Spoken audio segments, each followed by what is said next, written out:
Mais cette question de la part du Seigneur, mais pour que ça puisse passer bien, en fin de compte, au lieu de te poser cette question, tu vas te tourner, attendez, je n'ai pas donné encore la question, tu vas te tourner vers ton voisin, ta voisine, ta soeur, tu peux l'appeler comme tu veux, selon la question qui va sortir. Et le fait, quand tu vas lui poser la question, elle va aussi te poser la question. Et ça passe mieux.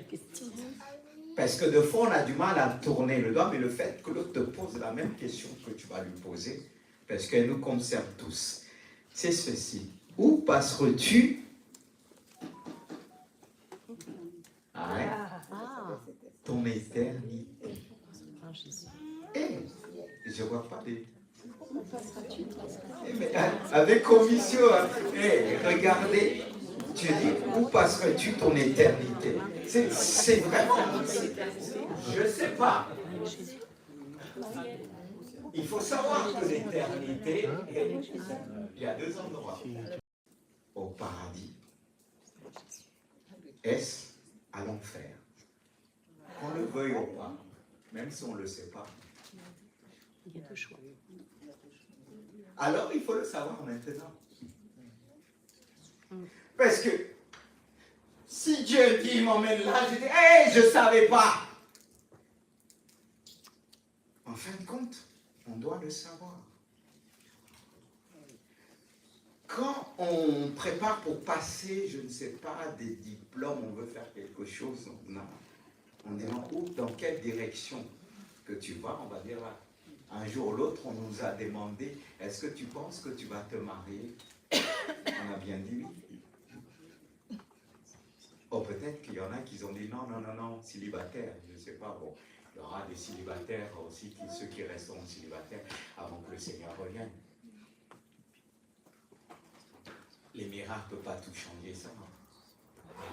Mais il y a deux choses. Et c'est quand Dieu te dit, est-ce au paradis? Est-ce à l'enfer? C'est vrai que c'est des questions qu'on ne se pose pas.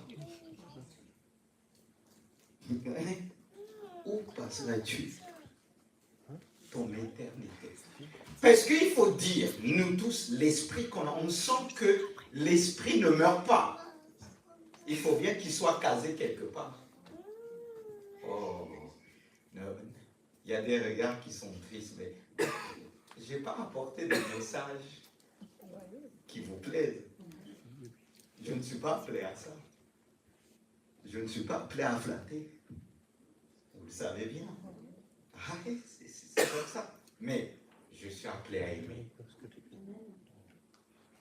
Et je suis appelé à prendre des messages qu'on met dans le placard. Parce qu'on est tellement attaché. Qu'est-ce qui fait en sorte qu'on a du mal à se poser cette question? Où passeras-tu? Ou bien où je vais passer l'éternité? Pourquoi on a du mal à vraiment à se poser cette question? Parce qu'il y a des choses qui nous retiennent. Mais on va y répondre. Si c'est le paradis, mon frère, si tu veux, ma soeur, passer ton éternité au paradis, il faut commencer à lui faire cette prière. Sonde-moi, ô Dieu, et connais mon cœur. Éprouve-moi et connais mes pensées. Regarde, si je suis sur une mauvaise voie, ramène-moi ou conduis-moi sur la voie de l'éternité. Tout dépendra de ta voie sur la terre, le chemin que tu suis. Il ne s'agit pas de dire, comme ce chant nous dit, nous irons tous au paradis. Vous connaissez ce chant? Quand j'entends son chant, je dis mensonge. C'est que Dieu veut qu'on aille tous au paradis et ce chant nous ment. Et tu vois, les gens chantent, on va tous au paradis. Non. Ce chemin dépend de la voie, le chemin que tu suis sur la terre. Peu importe ta gentillesse, je suis là pour qu'on puisse réfléchir parce qu'on est trop attaché à cette terre. Alléluia. Il t'amène à Dieu. Amen. Là, je suis sûr que vous n'allez pas l'acclamer, mais bon, peu importe, c'est pas ça. Je ne cherche pas les acclamations. Je ne cherche pas d'être adoré. Celui que nous devons adorer, c'est Jésus. Mais ce passage m'emmène à prier constamment. M'emmène à me sonder. Parce que si je veux suivre ce chemin, je dois toujours sonder mon cœur. Parce que nos sentiments, parfois, nous manquent. On se croit parfois tellement clean. Mais cet homme a compris une chose. Pour suivre ce chemin, il avait besoin d'avoir un cœur pur. Sonde mon cœur, oh Dieu. Il dit, éprouve-moi, vérifie. Si je suis toujours sur la bonne route, si je suis toujours vrai avec toi, c'est pas tout de dire je suis chrétien. Parce que c'est pas tous les chrétiens qui seront au paradis. Dieu s'adresse d'abord à sa maison. Le jugement commence dans sa maison. Parce que la maison que le diable attaque plus, c'est l'église. Parce que Satan, il ne veut pas se retrouver tout seul. Ah oui. C'est pourquoi on doit faire comme David, même s'il était roi, chaque jour, des Seigneur, sonde mon cœur, que mon cœur ne puisse pas me tromper. Parce que deux fois, reconnaître qu'on a tort, on dit toujours, tout le monde, qu'on entendrait un, tout le monde a raison. T'entends l'autre, il a raison. Parce qu'il faut comprendre. Sonde mon cœur, Dieu. Éprouve mes pensées. Pourquoi les pensées ont besoin? Parce que beaucoup seront détournés à cause de leurs pensées. Leur cœur et leurs pensées. C'est pour ça, la Bible dit, garde ton cœur contre toute chose, car c'est d'elle vient la source de la vie. Tu seras conduit par ton cœur, jugé par les pensées de nos cœurs. Et beaucoup, à cause de leurs pensées, nourris, vont suivre notre voie. Qu'est-ce qui nous fait prendre notre voie? La voie de la méchanceté, la voie tout ça. Parfois, la haine, il y a tout ça. Et lui, il ne s'arrête pas simplement. Il y a le cœur, au plus profond de son cœur, mais les pensées du cœur. Éprouve mes pensées. Et il va le dire après, regarde. Vous savez que le cœur est comme une bibliothèque. Le cœur est comme un livre. On a besoin de le présenter devant Dieu en disant, regarde au plus profond de mon sonde, avec une sonde, les pensées de mon cœur. Éprouve-les. Et quand il éprouve, il vérifie, il les trie. Il va permettre Dieu de faire ce travail. Est-ce que tu permets Dieu de faire le travail en toi? Pour être sûr, s'il vient, il te prendra avec lui. C'est ça la bénédiction. Comme dit, tu sauras. Mais la Bible dit, à quoi sert un homme de gagner le monde s'il devait perdre son âme? D'avoir tout dans la terre et de rejeter pour l'éternité. Non. C'est pourquoi, Seigneur, tu me donnes de tels messages. Lui, il regarde, conduis-moi. Et lorsque il regarde, il trouve ce cœur répondant, ce cœur saint, il nous conduit. Il nous conduit. Quand on quitte cette trajectoire, il te ramène. Oh, bien-aimé de Dieu. Et c'est pourquoi il est important encore s'interroger. Chaque fois qu'on s'interroge, il ne faut pas avoir peur de s'interroger devant Dieu. Il est celui qui donne les réponses. Et des réponses qui nous éclairent. Des réponses justes. Et je me suis posé cette question. Quelle est donc cette voie de l'éternité? Quelle est donc cette voie de l'éternité? Parce que c'est une voie, c'est un chemin. Et j'ai marqué la voie où le chemin de l'éternité, c'est le chemin étroit. Étroit. Et il dit étroit, le chemin du salut. Non, le chemin spacieux. D'où Matthieu 7, 13. Qu'est-ce que Matthieu 7, 13 nous dit? Entrez par la porte étroite. Il nous dit, car la large est la porte est spacieux et le chemin qui mène à la perdition. Il en a beaucoup qui entrent par là. Ceux qui montrent, beaucoup ne vont pas pouvoir rentrer dans cette porte. C'est clair. Parce qu'on peut se baser au niveau de dire, il y a des réveils, les églises sont remplies. mais qu'il soit rempli au pas, mais il y a peu qui vont rentrer dans cette porte. C'est un chemin vraiment étroit. Étroit et la porte resserrée, le chemin qui mène à la vie. Il y en a beaucoup qui en ont. Il y en a peu qui les trouvent, très peu. C'est pourquoi il dit il y a beaucoup d'appelés que d'élus. On est d'accord? Faisons partie de ce peu-là.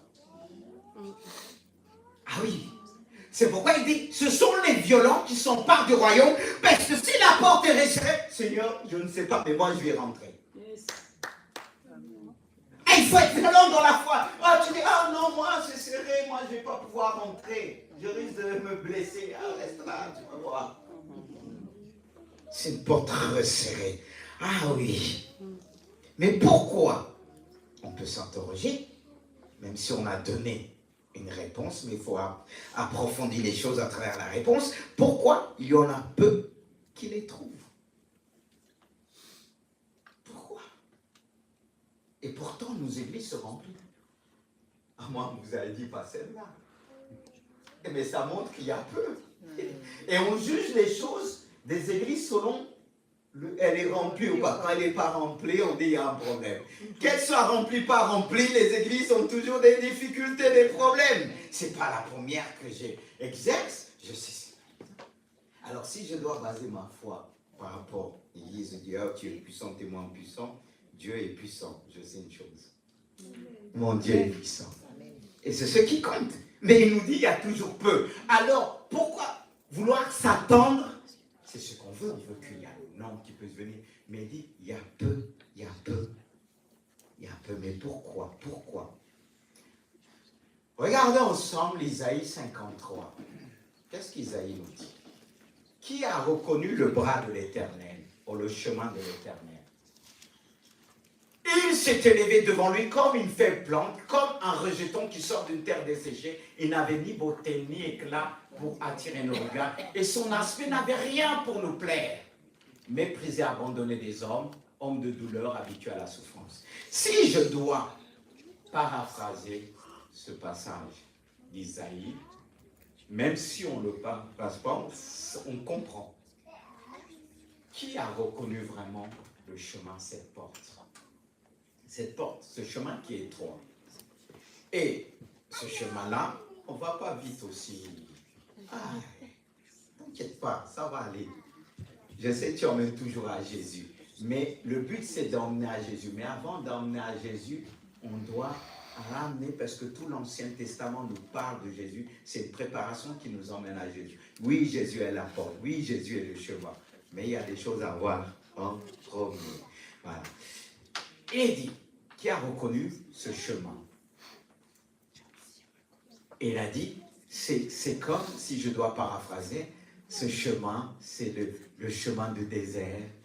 Et dans ce chemin, il n'y a rien pour nous attirer, ni aucune beauté, ni éclat pour attirer les regards. Parce qu'on va toujours vers le sens qui va attirer nos regards. On dit, waouh, comment c'est beau! Comment elle est belle, cette église! Il y a tout, on va dire, Dieu est ici. Je n'essaie pas de dire que si, pour que ça soit l'église de Dieu, il faut qu'elle soit moche. Non, non, non, non, non. Non.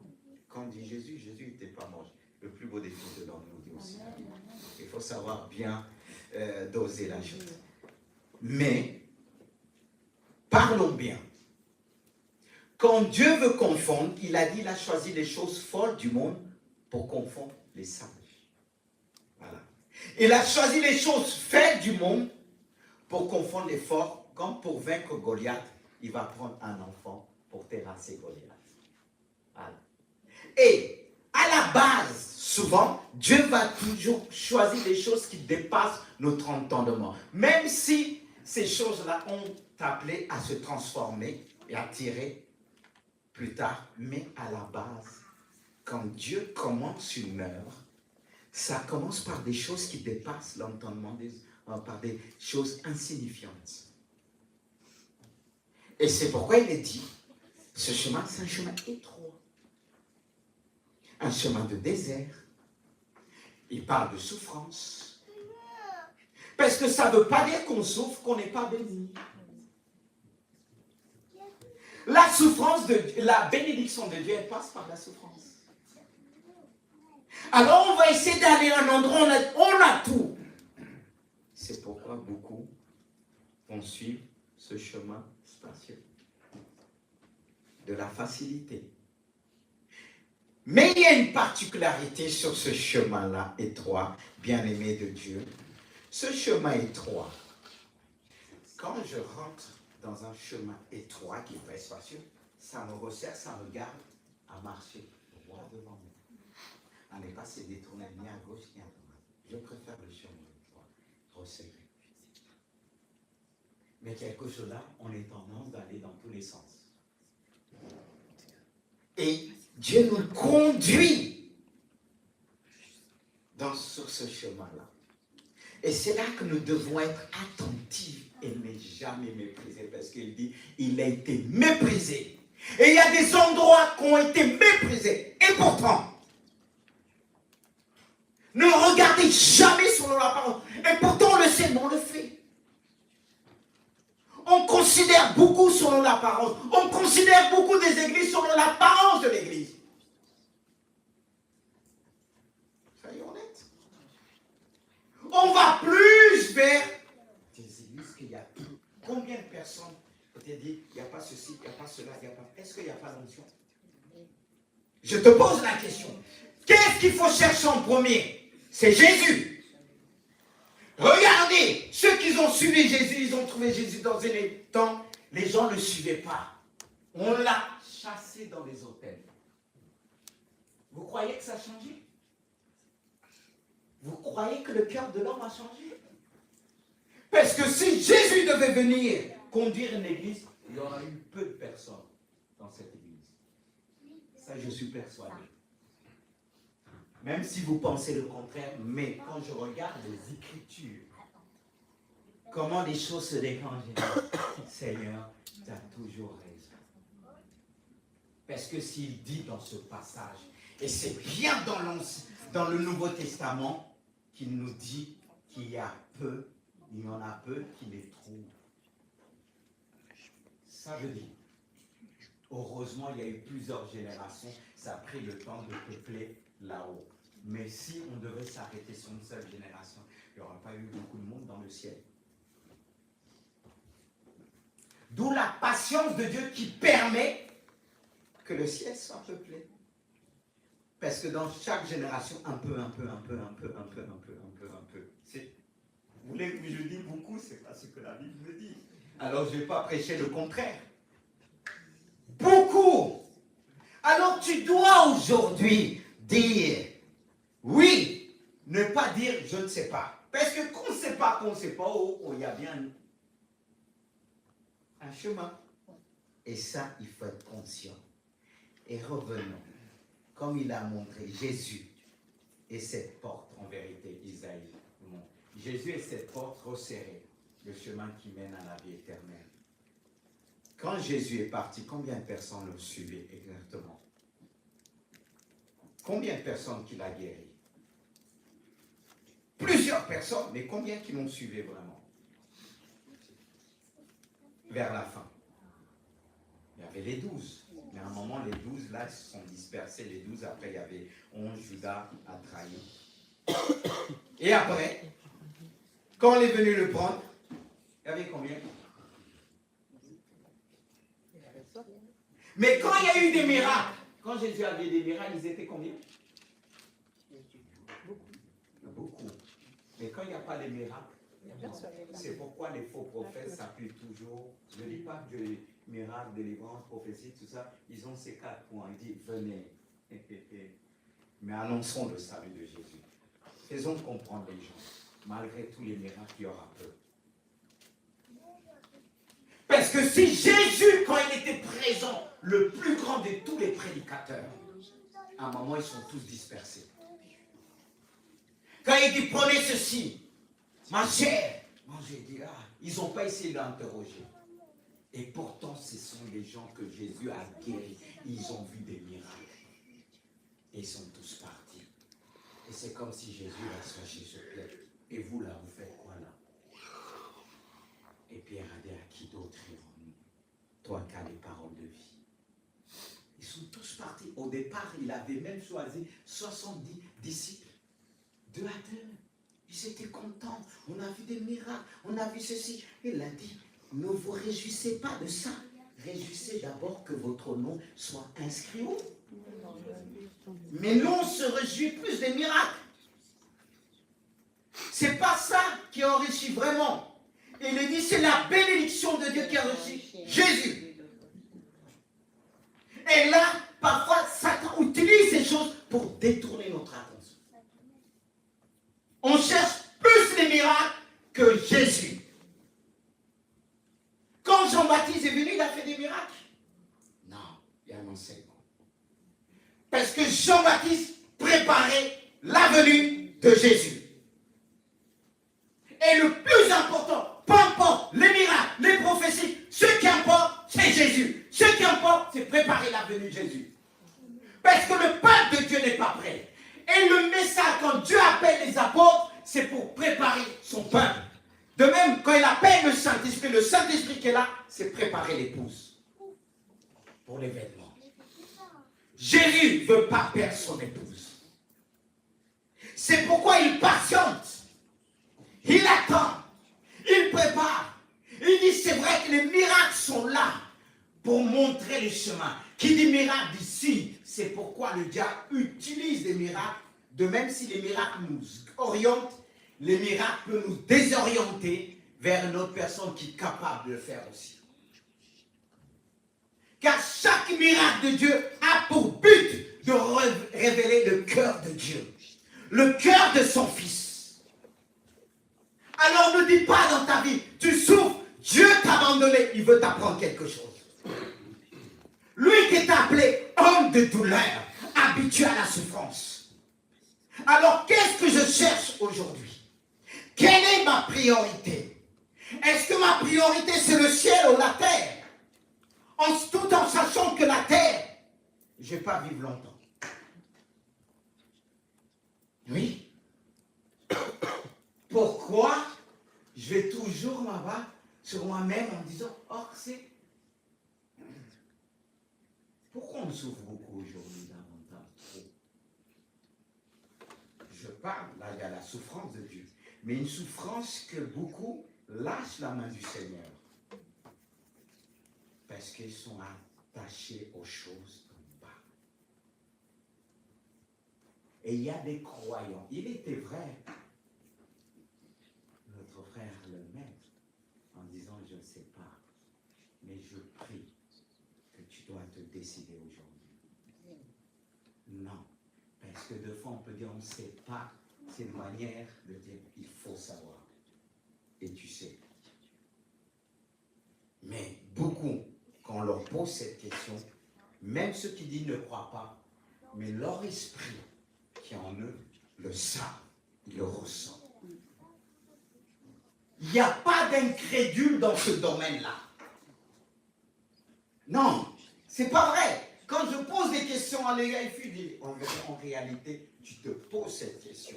Parce que ceux qui sont dans la tête, ils disent je ne crois à rien, mais ils voient les morts nous quitter jour après jour. Est-ce que ça, c'est les parle pas? Quelqu'un que tu as connu, il n'est plus là. Tu vas dire, il est où? Et comme ce chant-là qui nous ment, nous irons tous au paradis. Et Satan, et tu ne vas pas nous mentir. Ah non, non, non, non, non, non. Le chemin, c'est Jésus. Jésus est le chemin. La vérité, la vie va dire, nul vient au Père que par moi. Et Jésus est cette porte qu'on doit rentrer, le chemin qui nous mène vers la vie éternelle.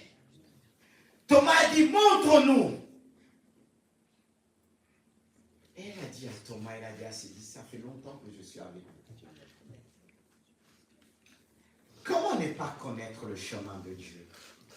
Même ceux qui ne suivent pas Jésus ont déjà entendu le nom de Jésus. Ça me fait penser à ma collègue qui était musulmane et dit, on parlait de Jésus. Je lui ai dit, tu sais, elle m'a dit, son enfant lui a demandé qui est Jésus, on parle. J'ai dit, c'est pour ça qu'il est important de connaître Jésus. Parce que deux fois qu'on s'arrête pour les jours fériés, on est bien content de rester à la maison. Alors c'est grâce à ce nom qui est au-dessus de tout. Et on s'interroge tout.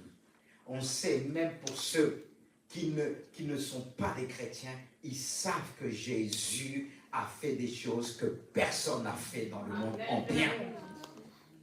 Les gens se montrent par eux-mêmes. C'est-à-dire nos sentiments. C'est pourquoi je reviens à David quand il dit « sonde-moi ». Comme quelqu'un dit, ton pire ennemi, c'est toi-même.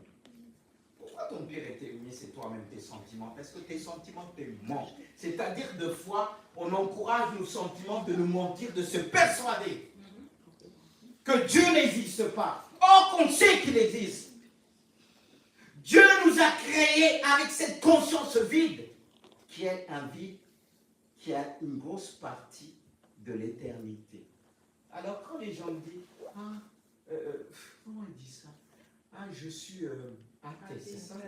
Et je crois, comme celle qu'on a rencontrée avec Sandra disait, mais elle a fini par dire, je sais que Jésus existe. Parce que c'est pas vrai. Vous allez avoir quelqu'un devant vous, je ne crois rien. C'est pas vrai. C'est pas vrai. Les sentiments, ça ment. C'est pour ça, David, tu sens de moi. Et vous croyez qu'en tant que chrétien, nos sentiments ne mentent pas? Hein?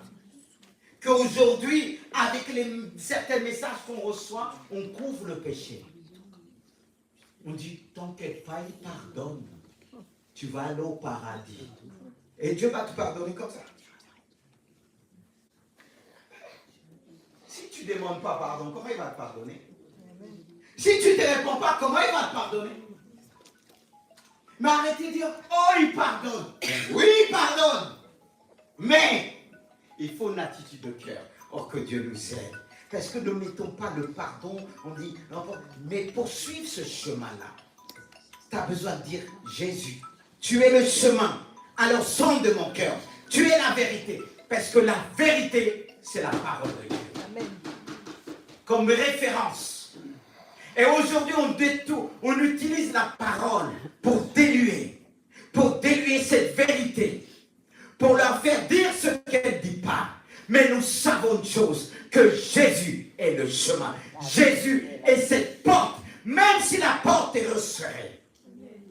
Je dois le dire, je dois être violent. On peut même la fermer. Seigneur, je vais rentrer. Ça me fait penser à ces 4 personnes qui ont porté ce paralytique.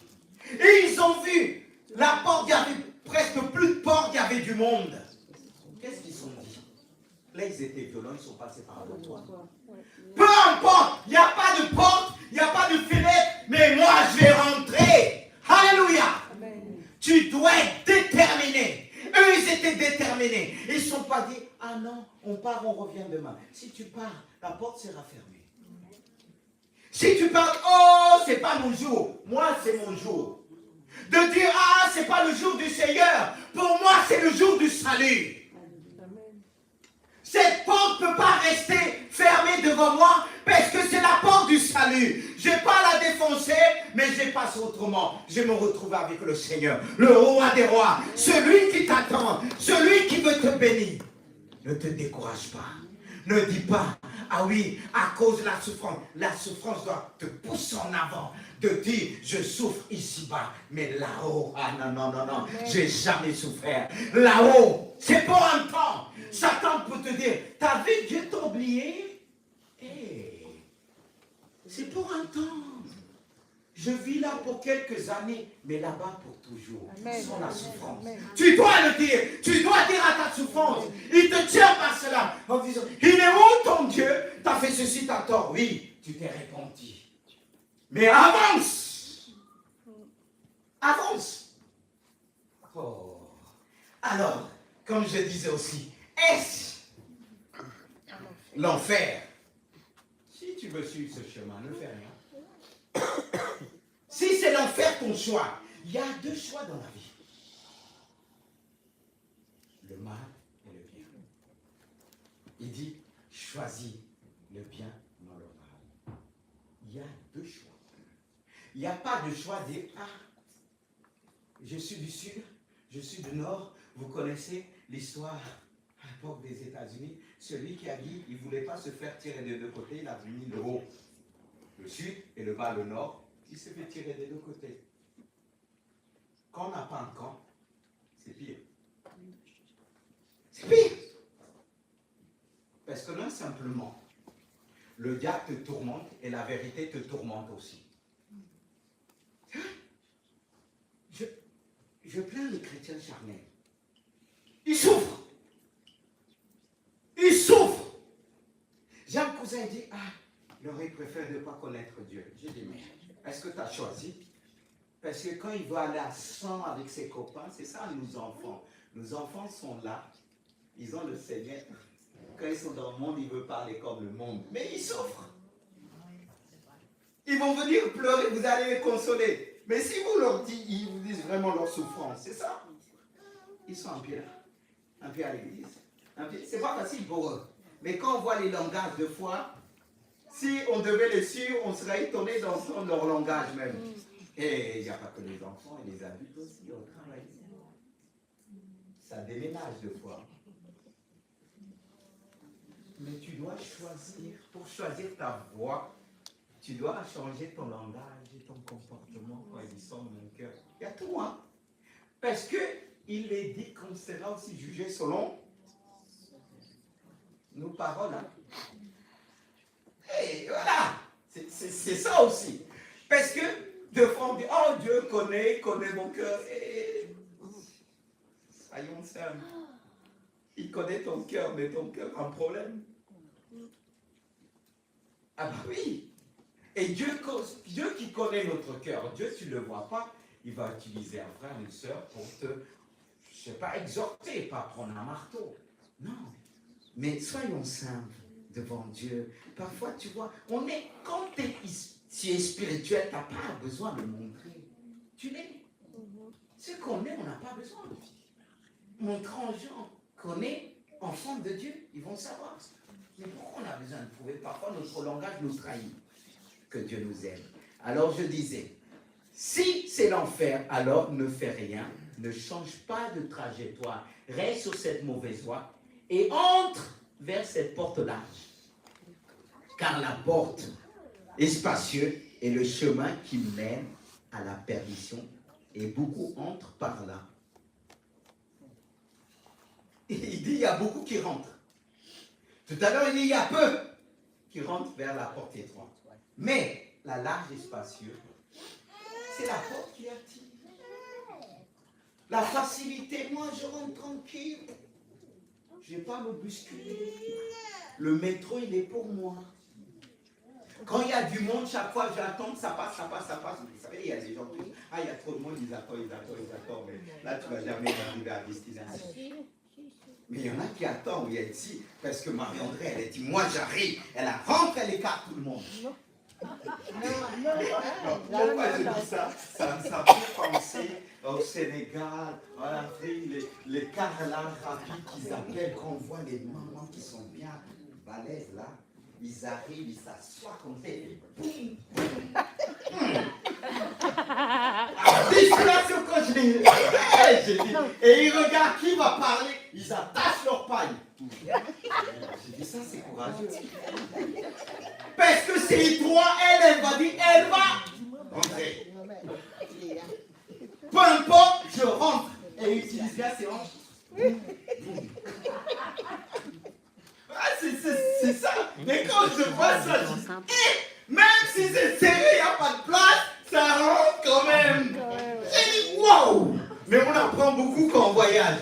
Il dit, je ne reste pas. Il dit, madame, à toi, il dit, attends. Les darons au pays, ils nous apprennent quelque chose. Mais c'est ça. Mais ça nous parle. Parce que nous, on veut un chemin spécial. Non, je vais prendre un taxi. Et les taxis, c'est autre chose. Parce qu'ils vont trafiquer le... Il fait plusieurs tours, il te dit quand. Hein? Alors, mieux d'être violent, quand je dis violent, je pèse les mots, parce que la Bible nous dit, ce sont les violents qui sont en place. La maman là, elle dit, elle va à destination. Parce qu'attendre là, c'est pas ce qui va t'arriver. Il y a des choses, il ne faut pas attendre. Le premier voyage, il faut aller. Quand le Seigneur va revenir, ça va être vite. Alors si je suis là, j'attends, parce que c'est un chemin resserré. Tout le monde a resserré. Il y a du monde. Mais tu ne vas jamais prendre la voiture pour aller. Et quand on sert comme ça, on est serré. Alléluia. On apprend quelque chose. Mais que Dieu soit loué. Ça nous apprend cette application. Mais il y a beaucoup entre par là. Parce que j'ai marqué, choisis la porte qui mène à la perdition. C'est se laisser tenter par toutes sortes de plaisirs. C'est la porte qui te fait rentrer pour voir toutes sortes de tentations. Parce que quand le chemin n'est pas resserré, tu vas te tourner facilement.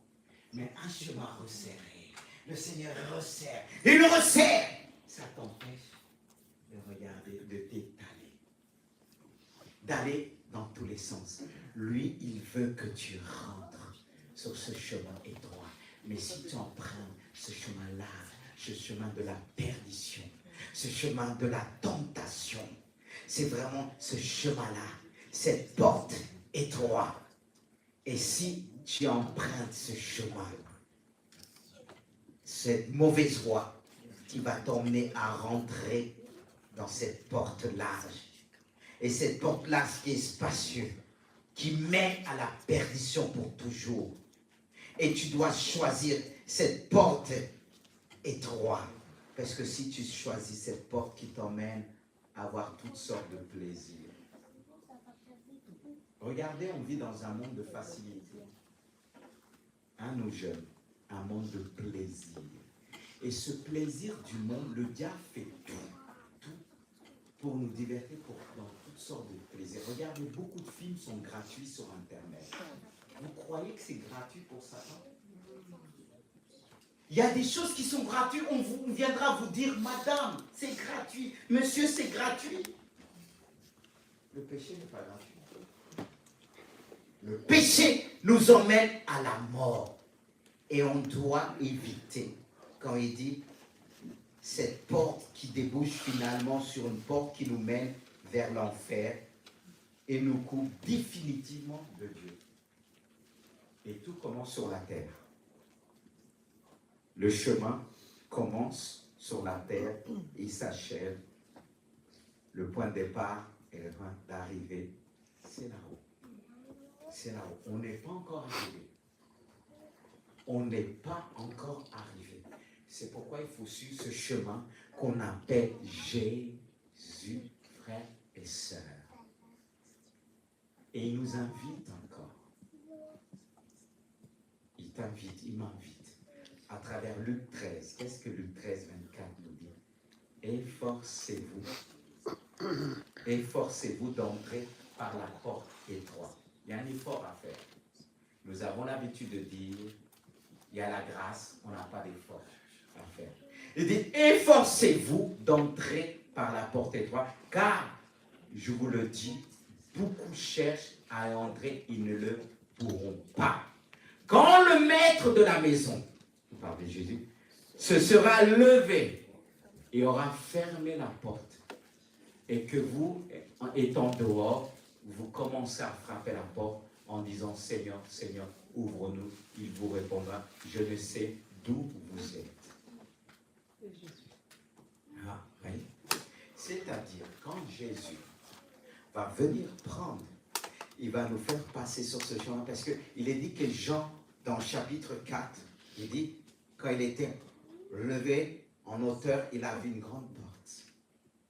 C'est quand vous lisez Apocalypse 1, 2, 3, 4, 5, il résume toute l'Apocalypse.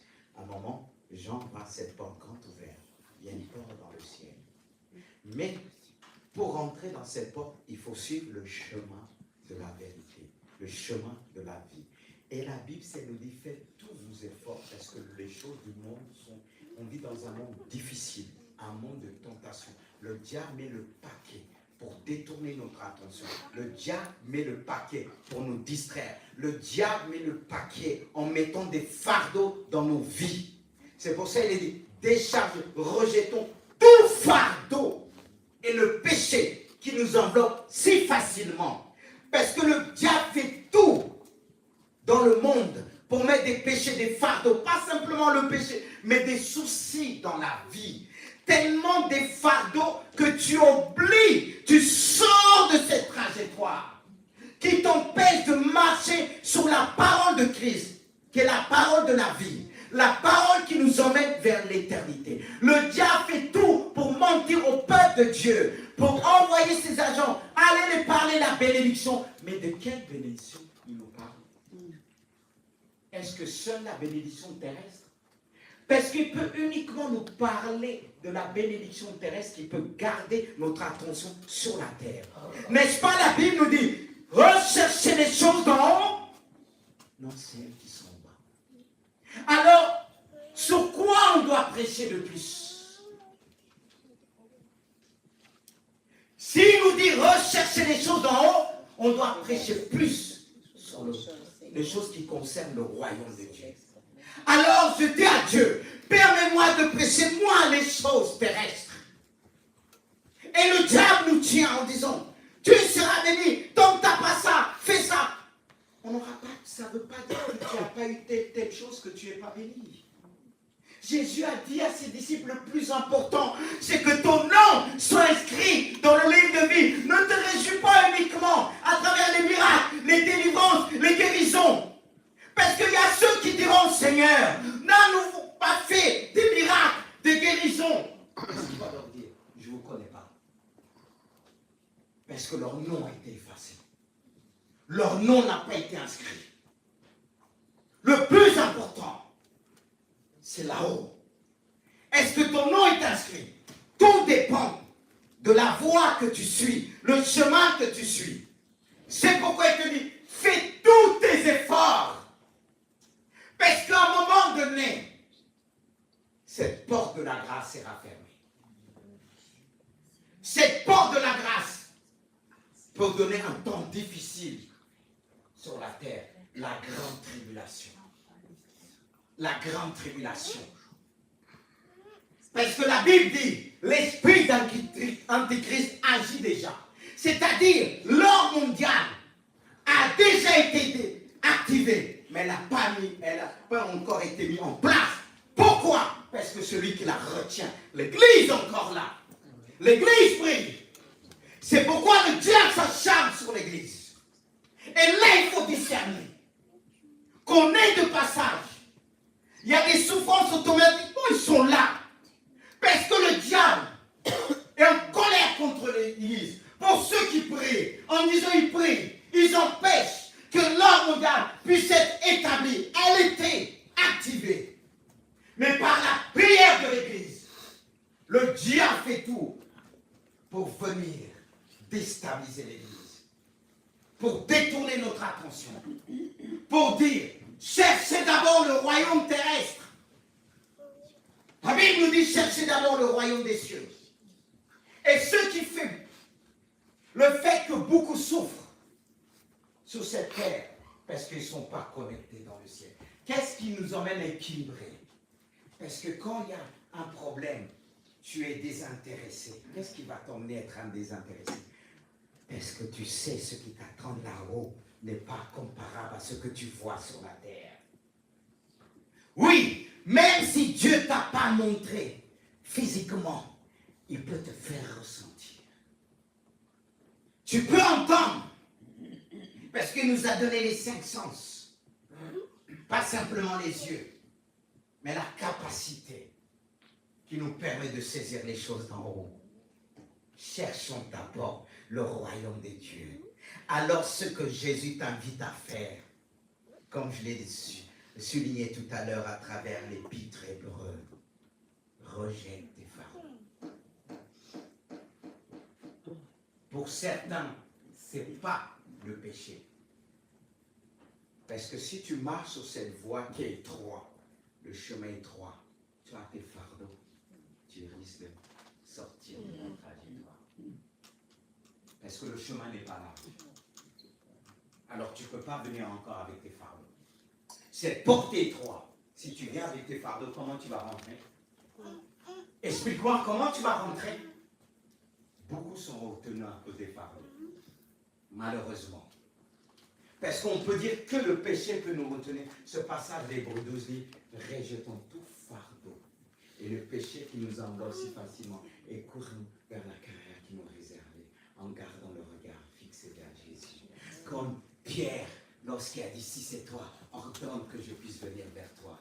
Jésus l'a dit, viens. Il a marché sur la parole de Jésus. Mais à un moment, il a regardé la tempête. Il a commencé à s'enfoncer. Mais comme il a gardé les regards fixés sur Jésus, Jésus l'a permis encore de continuer sa marche. Il peut arriver des moments de faiblesse, des moments où tu vas sortir de la trajectoire, de la parole de ce chemin qui est étroit, qui est la parole de Dieu. Mais le fait que tu gardes tes regards fixés vers Jésus, il va te dire, même s'il te dit, homme, femme de peu de foi, mais le fait que tu gardes tes regards vers Jésus. Et par rapport vis-à-vis ce regard-là que tu as vers Jésus, il va augmenter ta foi. Il va l'emmener à la perfection, alors bien-aimé de Dieu.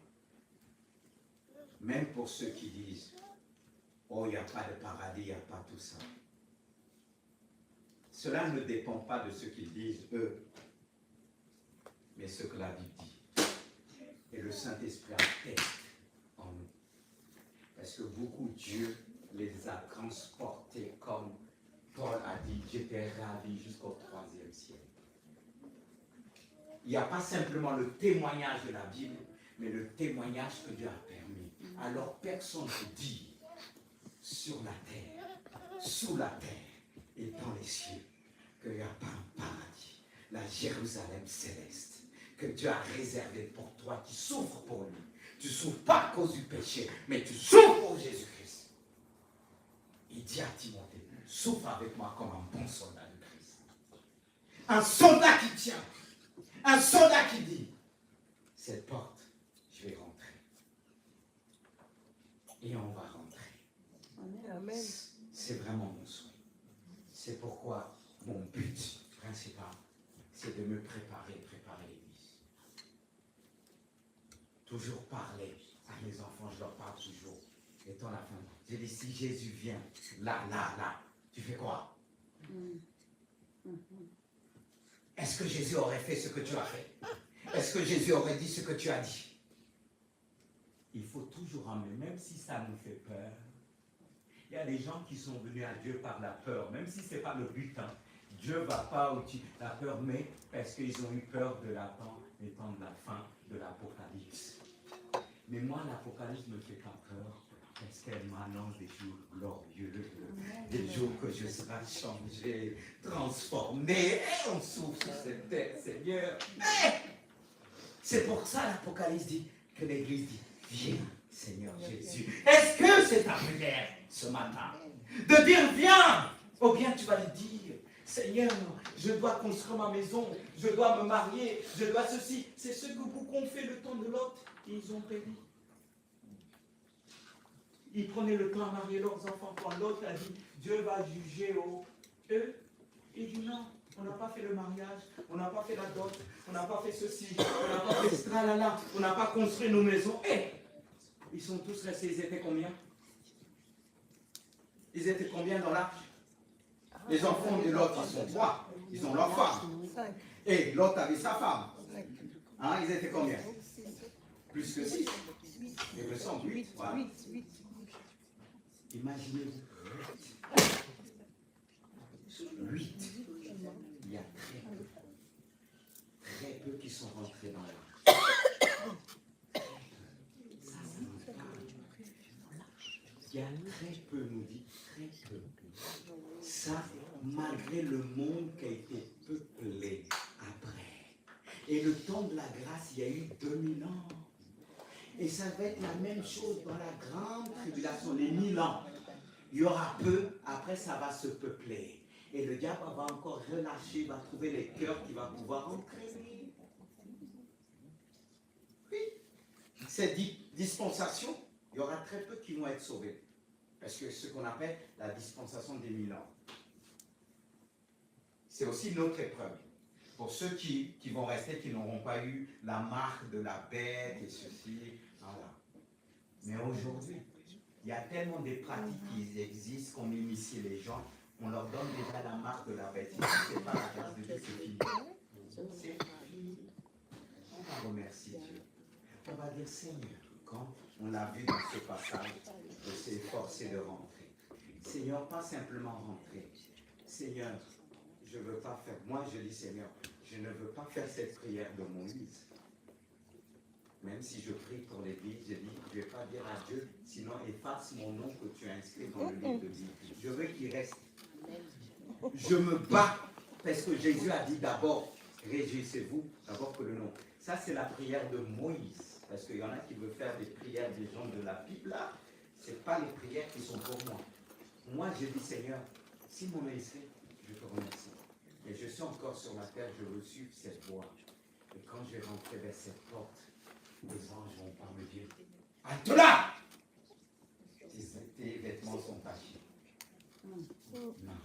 C'est pourquoi on nous dit de rechercher la sanctification. Est-ce qu'on peut se mettre debout ensemble? Priez notre Dieu. Oh Seigneur, nous voulons rejeter tout fardeau et le péché qui nous enveloppe si facilement. Seigneur, nous ne voulons pas, après avoir témoigné, prêcher l'évangile, faire des choses, guérir, oui, des miracles, et qu'on se présente par rapport à ce que nous avons fait. Seigneur, je veux toujours être tout tremblant devant toi. Comme David a dit, sonde-moi. Est-ce qu'on peut le dire, Seigneur, ce matin? Sonde mon cœur. Sonde-moi et connais mon cœur. Seigneur, non simplement mon cœur, mais mes pensées. Éprouve mes pensées, parce que parfois je suis attaqué par mes pensées. Mes pensées peuvent me mentir, même parfois mes songes que je peux avoir, l'ennemi utilise des songes mensongers pour me mentir, pour me détourner de cette trajectoire. Oh Dieu, je veux te faire cette prière que ton serviteur, le roi David a fait, et pourtant c'était un roi qui pouvait avoir le pouvoir de faire vivre et faire mourir, mais il était devant toi. Parce qu'il y avait la haine, là où il était dans ce monde, tous les gens qui voulaient le piéger, le faire du mal. Mais il a décidé une chose en disant, oh Dieu, sonde-moi et connais mon cœur. Éprouve-moi et connais mes pensées. Alors regarde en nous. Dis à Dieu, regarde dans mon cœur, regarde dans mes pensées, regarde. Je parle même aux plus petits dans cette salle. Parce que Dieu ne tient pas tant d'ignorance. Mais si tu es conscient à 6 ans, à 5 ans, tu es conscient de ça, il tient compte. Alors dis à Dieu, regarde dans mon cœur, regarde dans ma vie, et que ma vie puisse te glorifier. Que ma vie te glorifie. Que ma vie te glorifie. Et que ma vie, cette vie qui est en toi, cette vie que tu as transformée, que cette vie puisse transformer aussi dans mon entourage. Et que ceux qui m'entourent puissent voir à travers mes paroles les fruits de mes pensées. Car comme il est dit, c'est de l'abondance du cœur que la bouche parle. Seigneur, si mon cœur a été sanctifié, changé, transformé, ce que ma bouche va dire, elle va emmener vers sur ce chemin. Elle va conduire vers le chemin de l'éternité. Alors nous voulons nous efforcer ce matin. Fais-nous grâce. Seigneur, fais-nous grâce et fortifie notre foi. Et je prie afin que ce fardeau sur toi, que tu puisses le laisser. Tu vas dire, mais Seigneur, c'est plus fort que moi. Fais ce pas de foi, ce geste de foi ce matin. Dis, Seigneur, j'abandonne. C'est vrai, chaque fois que je dis j'abandonne, je reprends. À cause de mes pensées. Parce que je n'arrive pas à me défaire dans mes pensées. Parce que ce fardeau, il est dans tes pensées. Même si tu sens moins le poids, mais dans tes pensées, alors dis à Dieu, j'ai du mal. Alors mets les pensées de l'éternité dans ma vie. Mets les pensées, parle-moi du ciel. Dis à Dieu de te parler du ciel. Dis à Dieu de te parler ce qu'il a pour toi là-haut. La place qu'il t'a réservée. Car il a dit qu'il m'est avantageux. Je m'en aille te préparer une place. Dis-lui à Dieu. Fais-lui cette prière. Et tu vas sentir moins le fardeau. Tu vas sentir. Tout dépend des paroles que tu adresses à Dieu. Tout dépend de ce que tu dis à ton Dieu. Il est celui qui te dit, délaisse. laisse tomber, laisse au pied de la croix. Seigneur, nous voulons abandonner tout au pied de la croix. J'abandonne, j'abandonne. Seigneur, nous tous, nous avons besoin. Même dans le ministère, parfois on a besoin de déposer la pression du ministère. Il y a parfois cette pression, mais cette pression peut nous retenir. Nous ne voulons pas être retenus. Seigneur, aussi au sein de la famille, Seigneur Jésus-Christ, les responsabilités familiales peuvent aussi nous bloquer. Économiques,